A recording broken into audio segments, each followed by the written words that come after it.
Pasok mga nanay. Makinig na kayo sa tita nyo. Calm down, children. Oo. Kaya ako ginitnaan, nakaka-teacher eh. Ang gugulo nyo eh. Oo, Sige, kanang kamay, taas. Okay. Pag Kanang ikaw na kamay. nga din, manumpa ka na rin. Isa ka pa eh. Ito na. Do you swear to tell the truth, the whole truth, and nothing but the truth, so help yourselves? Help me, God. I'll help you. Oh, thank you. Okay. Thank you for helping Yes. me. Please Help tell the truth. accepted. Oh, yan. Diyos ko, ang unlikely ng friendship. Hindi naman unlikely dahil siguro magkaiba kayo ng pinanggalingan na mga origins. Paano nagkita ang Christian at Kiray at paano kayo nag-click? Oh, yung totoong kwento. Oh, yung totoo naman. Kasi, Okay. Gusto mo ako magkwento? Ako na! yeah, go. Ako! Iba yung version mo eh. Yung totoong version kasi, Fake ako news muna. sa'yo eh. Akin Ako totoo. Muna. Ako muna. Okay, go. Huwag kayo maniwala dyan. Kasi ang lagi niyang ikukwento, Oh. pinangarap ko siya. So, eto na. Nasa service kami. Tapos nasa harap siya, nasa likod ako. Tapos parang, hi, my name is Christian. Pakilala siya.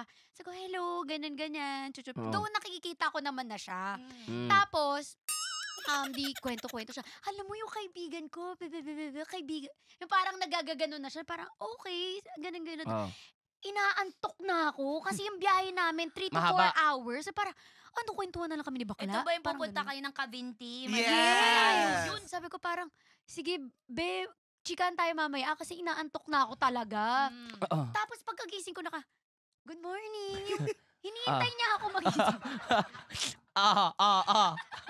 Tapos, hindi, nung time kasi na yon, speaking of pagkakaibigan, nung time na yon, maraming nangyari sa akin na mga betrayal ng friends, kanyan, na mga nanluloko, na mga kaibigan, mga nasaktan ako. So parang nung time na dumating siya sa buhay ko, ayoko na ng kaibigan. Pero, talagang masasabi ko na super, kasi, sobrang maalaga to. Talagang, hindi ko na, parang, hindi niya siguro intention na makaibigan ako or parang hindi niya naman alam na magkiklik agad kami. Oo. Pero parang, ganun yung nangyari. Parang, nung dumating siya, parang, sige, bubuksan ko ulit yung puso ko. Parang, depende pala sa taong darating. Hindi pala lahat ganun.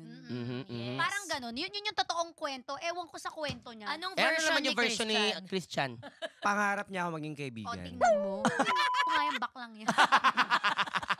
Pero yun, in fairness kay Kire, nag-click talaga kami True. right there and then. Nung kwento niya na yun, totoo naman yun. And, At saka sa ikli ng panahon, ang lalim talaga. biglang lumalim. Hindi ko alam Oo, bakit. malala. Maybe dahil, marami kami kasing common denominators. Oo. Ang dami naming common, especially sa family, Mhm. ganyan. And maraming maraming situations na, bukod sa, paano kaming breadwinner. Yeah. Tapos, yung Saka hindi kuhaan ng fame. Mm. Kumbaga Yun. parang hindi yata ka na parang, kakaibiganin ko to kasi kailangan ko Oo, magpa-post ng. Walang ganun. Oo. Yung parang, okay, difference tayo, click tayo, okay, Oo. bet ko yung ugali niya, ganun. Hindi yung parang, kasi mas marami siyang followers, so kailangan. wala, Walang ganun. walang ganon. Hindi Even talaga. nung Okay umpisa yun. pa lang, Madalas nga pag umalis kami, pag pumupunta kami sa ibang bansa, hindi na nga hindi kami kami nagpo-post. nagpo-post. Wala kaming sinasabi in social media na Oo. magkasama kami. Nagugulat na lang sila gumagawa magkasama kaming kami. content together. Wala. Saka Tapos, never kami nag-away ni Christian tungkol sa pera. sa pera, walang... Hindi kami madamot sa isa't isa. Gusto mo niyan? May mga ganun nga mga Oo. moment. Eto na. So, okay, kwento ko. Kunyari pag may gusto ako, bibilin ko. Tapos, Hindi, ate, ito bibilin na nakakatawa. Bibilin ko. Isisend ko sa kanya yung resibo. Oh. Matik regalo ko na pala sa Bayaran mo kanya to. yun. Ganun. Kahit Ganun gano'n. siya. Last time, bumili ako ng TV. Hindi ko alam na regalo ko pala smile sa na gagalang kanya. itin, Ganun ha? siya. Ito nakakatawa. Last time, bumili ako ng TV. Galit na galit Yung na siya. TV, 89,000 pesos. Oh. Binili ko. Oh. Sabi ko, bayaran mo na lang ha, kasi nabili ko na yung TV. Ganyan. 2 weeks na, hindi pa nagpaparamdam, hindi pa nababayaran. Eto nang ginawa ko, hindi nagpaparamdam si bakla. Hinanapan ko ng racket.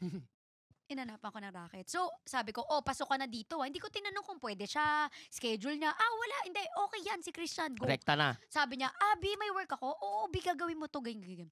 Tapos sabi ko, ito po yung bank account ni Christian. Siyempre, bank account niya, pangalan niya. Nakakaya naman bank account ko. Baka sabihin, may cut ako. Wala namang cut. Oh. Tapos, nung pagkasend sa kanya ng pera, sabi ko, Bi, pasend na sa akin. Kasi, kaya kita hinanapan ng racket. Para Kasi, doon. Bayaran ko yung regalo ko sa TV kanya. ko. Ganyan siya. Pero at least binigyan ka muna ng work, di ba? Pero hindi ko natikman yung ano ko.